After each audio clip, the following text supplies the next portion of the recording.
I think that you should take history in the human environment because you get exposure to a discipline of history that really of the courses that we offer is the newest discipline. So environmental history has, although the environment has clearly been around forever, the actual study of the environment and the impact that it has on human history is a field that's relatively new. I think students really benefit from taking the particular tools that they learn from the environmental history course as they then can go out and apply them to any of the other subjects that they're going to study. And it becomes an enriching way to sort of look at things from a different perspective, to kind of shift. We're always looking at history as, the human beings that are interacting are in the front, and nature kind of serves as a backdrop. And what the environmental history allows you to do is to say, well, what happens if nature were telling the story? So how do we look at the same stories, but from a completely different perspective that gives us a much better, bigger picture? How you live is determined by where you live.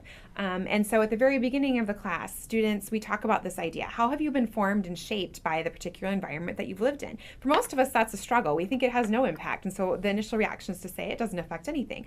But then as we sort of pick it apart, we learn more about it. We realize how much we've been shaped by that environment. And then what the study of environmental history does is it allows us to look at each society and to say, why do these people either achieve the things that they did? When there's a downfall, when societies collapse, what were the factors that contributed to the collapse, and how did the environment shape that? I think that that idea of how you live determines, or how you live is determined by where you live, is a central idea that goes throughout all of it and that students walk away with and say that they'll kind of forever keep thinking about.